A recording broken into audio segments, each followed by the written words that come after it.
மக்களே எல்லாரும் எப்படி இருக்கீங்க? So welcome back to my channel. So இன்னைக்கு என்ன வீடியோ அப்படின்னு பார்த்தீங்கன்னா ஒரு குட்டியாக ஒரு கார்டன் vlog தான் பார்க்க போகிறோம். ஸோ வீடியோவை ஸ்கிப் பண்ணாமல் பாருங்கள். நிறைய பேர் நம்மளுடைய சேனலை சப்ஸ்கிரைப் பண்ணாமல் பார்த்துட்டு இருக்கீங்க. ஸோ சப்ஸ்கிரைப் பண்ணிவிட்டு லைக் பண்ணி ஷேரும் பண்ணுங்கள்.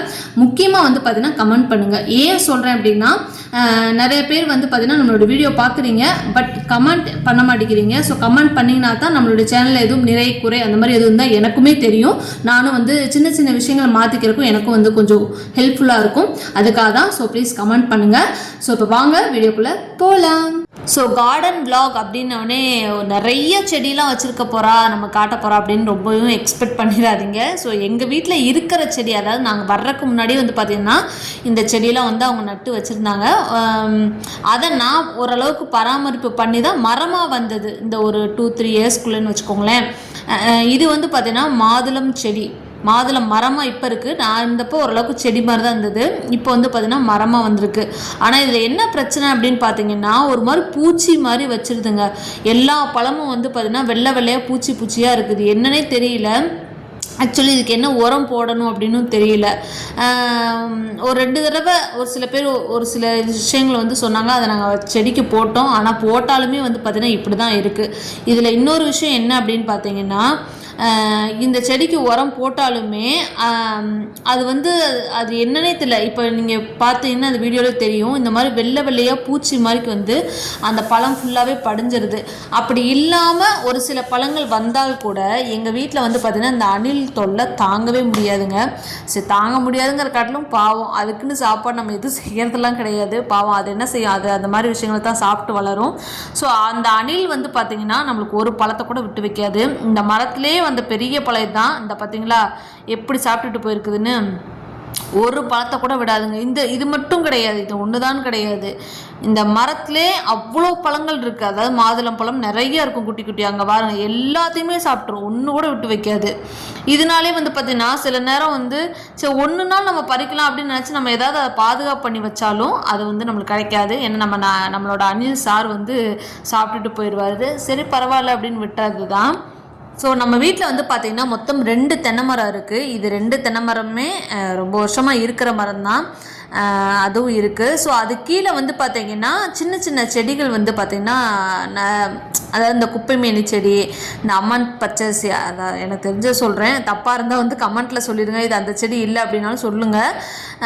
ஸோ எனக்கு தெரிஞ்சது நான் வந்து இந்த மாதிரி செடி வளரும்போது நான் என்ன பண்ணுவேன்னு பார்த்தீங்கன்னா அதை ஃபோட்டோ எடுத்து அது என்ன செடி அப்படின்னு வந்து யூடியூப்பில் சர்ச் பண்ணி பார்ப்பேன். ஸோ அதில் சொன்னது தான் அது. இந்த மாதிரி மூலிகை செடிலாம் வந்து பார்த்திங்கன்னா அப்பப்போ பறித்து குளிக்கும் போது ஸ்கின்னுக்கு போட்டுறதுக்காக நான் வந்து யூஸ் பண்ணிக்குவேன். மாதுளம் பழம் அந்த மரத்துக்கு கீழே வந்து பார்த்திங்கன்னா அவ்வளோ மாதுளம் பழம் கொட்டி இருக்குங்க. இப்போ அந்த மாதுளம் பழம் செடியை பார்த்திங்கன்னா அது அப்படியே மரமாக மாறி மருதாணி செடி வரைக்கும் வந்திருக்கு. அதனால தான் உங்களுக்கு நான் காட்டுறேன். இதில் கூட பாருங்கள், இந்த ஒரு கிளையில் வந்து பார்த்திங்கன்னா அவ்வளோ மாதுளம் பழம் இருக்கும் பார்த்திங்கன்னா. ஆனால் அந்த பூச்சி வச்சுருக்குதுங்க. ஸோ உங்களுக்கு எதாவது தெரிஞ்சுன்னா கண்டிப்பாக கமெண்ட்டில் சொல்லுங்கள். நான் அதை வந்து அந்த செடிக்கெலாம் வந்து நான் யூஸ் பண்ணுறேன், கண்டிப்பாக அது உரமாக யூஸ் பண்ணுறேன். ஸோ இப்போ பார்க்குறது வந்து பார்த்திங்கன்னா மருதாணி மரம். இதை நான் வந்து vlog உங்களுக்கு எடுத்துகிட்டு இருக்கும்போது வந்து பார்த்திங்கன்னா மழை ஸ்டார்ட் ஆயிடுச்சு. ஸோ நம்ம என்றைக்கெலாம் vlog எடுக்கலாம்னு நினைக்கிறோமோ அன்றைக்கெலாம் ஏதாவது ஒன்று நடந்துடும். அன்றைக்கி அதான் நடந்துச்சு. ஸோ இது வந்து பார்த்திங்கன்னா இந்த பெண் மருதாணி அப்படின்னு சொல்லுவாங்க. ஸோ நான் கேட்டதுக்கு அப்படி தான் சொன்னாங்க. இது உண்மையானு கூட எனக்கு தெரியாது. ஸோ இது வந்து பார்த்திங்கன்னா இந்த மருதாணி வந்து பார்த்திங்கன்னா பயங்கரமாக செவக்குங்க. சில பேர் இந்த மருதாணி கூட ஏதாவது ஒன்று வச்சு அரைப்பாங்க நல்லா செவக்கணும் அப்படிங்கிறதுக்காக.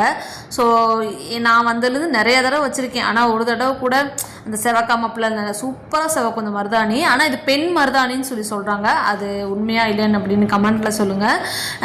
இப்போ பேஞ்ச மழைக்கு தாங்க ரொம்ப தழுத்து வந்திருக்கு. நான் சொல்கிற மாதிரிக்கு நான் வச்ச செடியில் இது கிடையாது. இதுக்கு முன்னாடி இருந்தவங்க செடி வச்சது.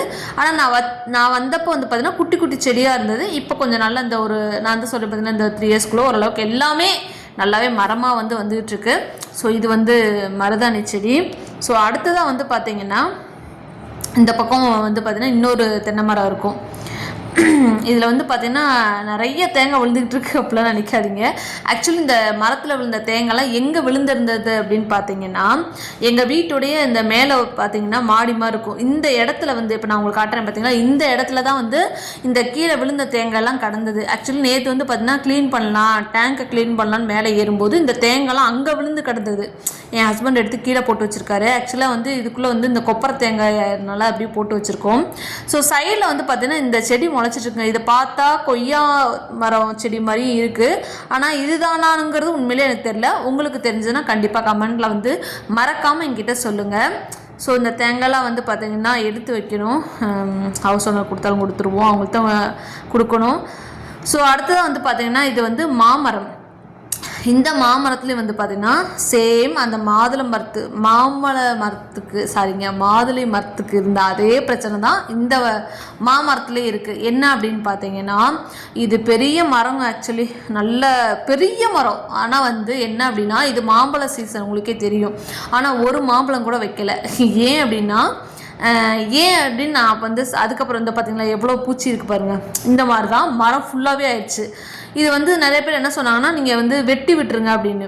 வெட்டி விட்டதுக்கப்புறம் இப்போ ஒரு ரீசெண்டாக வந்து பார்த்தீங்கன்னா ஒரு 2 வாரமாகவே எங்கள் ஊரில் அப்பப்போ மழை பெஞ்சிட்டே இருக்குது, நல்லாவே மழை பெய்யுது. அதனால் நல்லா தழுத்து வந்துடுது, மரமாகவே நம்ம வெட்டி விட்டாலும் வந்துடுது. ஒரு 2 மந்த்ஸ்க்கு முன்னாடி நாங்கள் எல்லாமே நல்லா வெட்டி விட்டோம், ஆனாலும் நல்லா இவ்வளோ மரமாக வந்திருக்கு. ஆனால் ஒரு சில செடி எல்லாம் வந்து பார்த்திங்கன்னா நல்லாவே இருக்குது. ஒரு சில உள்ள மரம் போய் பார்த்தா பயங்கரமாக பூச்சி வச்சிருச்சு. இந்த காட்டுறேன் பாருங்களேன், அதே மாதிரி வெள்ளை வெள்ளையாக படிஞ்சிருக்கு. இதுக்கும் என்ன பண்ணணும்னு எனக்கு தெரியல. ஸோ நம்ம வந்து சரி நம்ம ஹவுஸ் ஓனர்கிட்டே வந்து அவங்கள்ட்டே சொல்லி பார்க்கலாம். ஏன்னா நாங்களும் ஒரு சில விஷயங்கள் பண்ணணும், ஆனால் வந்து அது ஏற்கனவே அது செட் ஆகலை. ஸோ உங்களுக்கு தெரிஞ்சுன்னா சொல்லுங்கள், நான் இதுக்கும் ஏதாவது நான் கண்டிப்பாக ட்ரை பண்ணுறேன். இந்த ஒரு செடி தாங்க நான் வச்சேன், கருவேப்பிலை செடி. இந்த கருவேப்பிலை செடி வந்து பார்த்திங்கன்னா 2 இயர்ஸாக கிட்டத்தட்ட இவ்வளோ தான் வளர்ந்துருக்கு. இது வந்து லேட்டாக தான் வந்து க்ரோத் கிடைக்கும் அப்படின்னு ஒரு சில பேர் சொன்னாங்க. ஆனால் நான் இது ஒன்று மட்டும் நான் வச்சேங்க. ஆனால் இது மட்டும் இந்தளவுக்கு தான் வளர்ந்துருக்கு. இந்த 2 வருஷத்துலேயே வந்து பார்த்திங்கன்னா இந்தளவுக்கு தான் வளர்ந்துருக்கு. ஆனால் இது பக்கத்துலேயே வந்து பார்த்திங்கன்னா இது தன்னாலே வளர்ந்துருக்கு. நான் அந்த ஒன்று தான் வச்சேன், இது பக்கத்தில் இப்போ இது வளர்ந்துட்டுருக்கு. ஆனால் இதுக்கு வந்து பார்த்திங்கன்னா எந்த ஒரு பூச்சித்தொல்லையோ அதில் எதுவுமே இல்லை. உங்களுக்கே பார்த்திங்கன்னா தெரியும், இலையில வந்து எந்த ஒரு பூச்சியோட அந்த இதோ அதில் எதுவுமே இல்லை. இது பாட்டுக்கு தனியாக வந்து நல்லாவே க்ரோத்தாக வளர்ந்துக்கிட்டு தான் இருக்குது இந்த ஒரு 2 வருஷத்தில். இப்போ நீங்கள் பார்க்குறது வந்து பார்த்திங்கன்னா அந்த மாமரத்துக்கு அடியில் நான் உட்காந்து வீடியோ எடுத்துகிட்டு இருக்கனால அது ஏதோ ஒரு புதருக்குள்ளேருந்து வீடியோ எடுக்கிற மாதிரியே ஒரு ஃபீலாக இருக்குது. ஸோ அங்கே தான் எடுத்துகிட்ருக்கேன். இதுக்கப்புறம் வந்து பார்த்திங்கன்னா எங்கள் வீட்டுக்கு முன்னாடி ஒரு வேப்ப மரம் இருக்கும். எங்கள் வீட்டுக்கு முன்னாடி மட்டும் இல்லை, ஆப்போசிட்லேயுமே இருக்கும். இந்த வேப்ப மரம் வந்து பார்த்திங்கன்னா லிட்ரலி நான் வரும்போது இப்போ நீங்கள் கீழேருந்து பார்த்தீங்கன்னா ஒரு குட்டி மரமாட்ட ஒரு முக்கால்வாசி தூரம் வந்துடுன்னு வச்சுக்கோங்களேன். இப்போ பெரிய மரமாக வந்து இப்போ அதுலேருந்து கிளை ஒடிஞ்சு விழுந்து இப்போ இந்த மலைக்கு வந்து மறுபடியும் பக்கத்தில் இன்னொரு மரம் வேறு வளர்கிறதுக்காக அந்த வேப்ப மரம் வளர்ந்துட்டுருக்கு பாருங்கள். ஸோ இதுவும் வந்து பார்த்திங்கன்னா இருக்குது. எங்கள் ரோட்லலாம் வீடியோ எடுத்துகிட்டுலாம் வந்து சொல்லாதீங்க. உண்மையாகவே அந்த இடத்துல அப்போ வந்து வெறும் செடியாக தான் இருந்தது, இப்போ மரமாக இருக்கிறதுனால நான் வீடியோ எடுத்தேன். ஸோ இப்போ இது வந்து பார்த்திங்கன்னா சோத்து கத்தாழை. இது வந்து பார்த்திங்கன்னா நான் வைக்கலைங்க. ஆஃப்கோர்ஸ் இருந்தது, சின்னதாக இருந்தது. நாங்கள் கொஞ்சம் செடியில் மட்டும் பராமரிப்பு பண்ணுறக்கா அப்பப்போ தண்ணி விடுறது இதெல்லாம் பண்ணனால இப்போ வந்து பார்த்திங்கன்னா ஒரு 2, 3 அப்படின்னு பக்கத்துலேயே கொஞ்சம் நிறையா வந்துருச்சு. நாங்கள் இருந்தப்போ 1 தான் வந்துருந்தது. இப்போ ஒரு 3-4 சோத்துக்கத்தால் பக்கத்தில் அப்படி நிறையா அந்த தொட்டி ஃபுல்லாகவே ஸ்ப்ரெட் ஆகிருக்கு.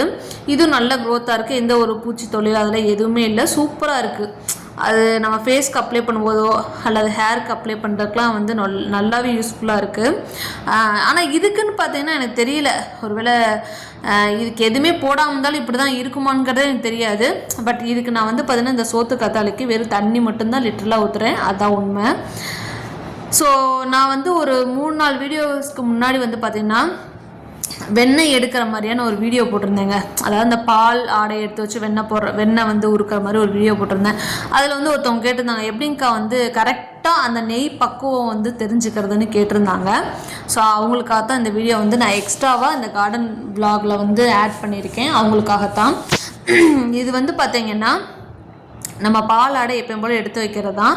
அதுக்கப்புறம் ஐஸ் வாட்டர் ஊற்றி அதை வந்து நான் எடுக்கிறதையும் வந்து அந்த ப்ளாகில் போட்டிருக்கேன். அதோட வீடியோட லிங்க்கும் வந்து பார்த்திங்கன்னா இந்த வீடியோட லிங்க்கில் டிஸ்கிரிப்ஷனில் கொடுக்குறேன், கண்டிப்பாக செக் பண்ணி பாருங்கள். இப்படி நம்ம நெய் வந்து அந்த வெண்ணெய் எடுத்ததுக்கப்புறம் ஹீட் பண்ணுறதுக்காக நம்ம வந்து எதில் வேணாலும் நீங்கள் போட்டுக்கலாம். அதாவது இந்த சட்டி தான் அப்படிலாம் எதுவுமே இல்லை, வடச்சட்டில் ஏதோ ஒன்றில் போட்டு இந்த மாதிரி வந்து ஃபஸ்ட்டு போட்டோன்னே இப்படி தாங்க இருக்கும். ஒரு 10 நிமிஷம்னாலும் இந்த நுரை வந்து இப்படி ஃபுல்லாக ஸ்ப்ரெட் ஆகி கொதிச்சுக்கிட்டே இருக்கும். சிம்லே வச்சுருங்க. ஒரு 4 நிமிஷத்துக்கு அப்புறம் வந்து பார்த்திங்கன்னா இதுதான் ஃபஸ்ட்டு ஸ்டேஜ்னு சொல்லுவாங்க. இது வந்து ஒரு 4 நிமிஷம் வரைக்கும்னாலும் இந்த நுரை இருந்துக்கிட்டே தான் இருக்கும். நீங்கள் ஃபுல்லில் வச்சாலும் சரி, சிம்மில் வச்சிங்கனாலும் சரி, இந்த நுரை வந்து இருந்துக்கிட்டே தான் இருக்கும். இதுதான் ஃபஸ்ட்டு ஸ்டேஜ். செகண்ட் ஸ்டேஜ் எப்படி இருக்குன்னு நான் அப்படி காட்டுறேன் பாருங்கள். ஸோ நீங்கள் இப்போ பார்க்குறது தான் செகண்ட் ஸ்டேஜ். அதாவது அந்த நுரை எல்லாமே வந்து ஃபுல்லாக அப்படியே குறைஞ்சி அது நுரையே இருக்காது. இப்போ வந்து பார்க்கணுன்னா திக்காக வந்து பார்த்திங்கன்னா அப்படியே க்ரீன் கலரில் ஆகி கொதிக்கும், திக்காக இருக்கும். அதாவது நீங்கள் கரண்டி எடுத்து இந்த மாதிரி வந்து பார்த்தீங்க அப்படின்னா ரொம்ப திக்காக இருக்கும். இதுதான் வந்து பார்த்திங்கன்னா செகண்ட் பதம். அதாவது நெய்க்காக நம்ம ரெடியாக இருக்காது செகண்ட் பதம். அந்த நுரையெல்லாம் முடிஞ்சிட்டு இந்த மாதிரி ஆகும். இந்த மாதிரி ஆனால் நல்லா ஃபுல் சிம்மில் தான் இருக்கணும். நீங்கள் வந்து அடுப்பை வந்து ஃபுல்லே வைக்கக்கூடாது. இதுதான் கரெக்டான பக்குவங்கிற மாதிரில இதுதான் செகண்ட் ஸ்டேஜ். இப்போ நீங்கள் பார்க்குறீங்க பார்த்தீங்கன்னா இதுதான் நெய்க்கான கரெக்டான ஸ்டேஜ். அதாவது பர்ஃபெக்டாக இருக்குன்னு சொல்லுவாங்களா, அதுதான். இப்போ வந்து பார்த்திங்கன்னா இந்த தண்ணி மாதிரி ஆயிரும். நம்ம போட்ட வெண்ணெய் வந்து பார்த்திங்கன்னா அப்படியே மெல்ட்டாகி கரெக்டாக இந்த மாதிரி தண்ணி பக்குவத்துக்கு வரும். இதுதான் கரெக்டான ஸ்டேஜ். இந்த ஸ்டேஜில் முருங்கை இலையோ கருவேப்பிலையோ உங்கள்கிட்ட என்ன இருக்கோ நீங்கள் வந்து ஆட் பண்ணிக்கலாங்க. அது உங்களோட இஷ்டம் தான். ஆனால் அடுப்பை ஆஃப் பண்ணிடுங்க. அடுப்பை ஆஃப் பண்ணிவிட்டு இதில் கருவேப்பிலை போட்டுருங்க. அதுக்கப்புறம் வந்து பார்த்திங்கன்னா இம்மிடியேட்டாக மூடி வைக்கக்கூடாது. ஒரு தட்டை எதுவுமே போட்டு மூடி வைக்கக்கூடாது. இது நல்லா ஆறிடணுங்க. ஆறுனதுக்கப்புறம் தான் நீங்கள் வந்து வேறு ஒரு பாத்திரத்தில் மாற்றிட்டு மூடி வச்சுக்கலாம். ஹீட்டோடு மூடினீங்கன்னா அந்த வேர்வை தண்ணி வடிஞ்சுன்னா நெய்யோட ஸ்மெல் வந்து வேறு மாதிரி இருக்கும். இதுதான் வந்து பார்த்திங்கன்னா கரெக்டான நெய்க்கான பக்குவம். 3 ஸ்டேஜ் தான். இதை கரெக்டாக ஃபாலோ பண்ணிங்கன்னா நெய் செம்ம டேஸ்ட்டாக இருக்கும். கண்டிப்பாக வந்து அவங்களுக்காகவும் இந்த வீடியோவில் வந்து நான் பார்த்திங்கன்னா இதை அட்டாச் பண்ணியிருக்கேன். நீங்கள் வந்து மறக்காமல் பாருங்கள். ஸோ நெக்ஸ்ட் இன்னொரு வீடியோவில் உங்களை நான் கண்டிப்பாக சந்திக்கிறேன். பாய்.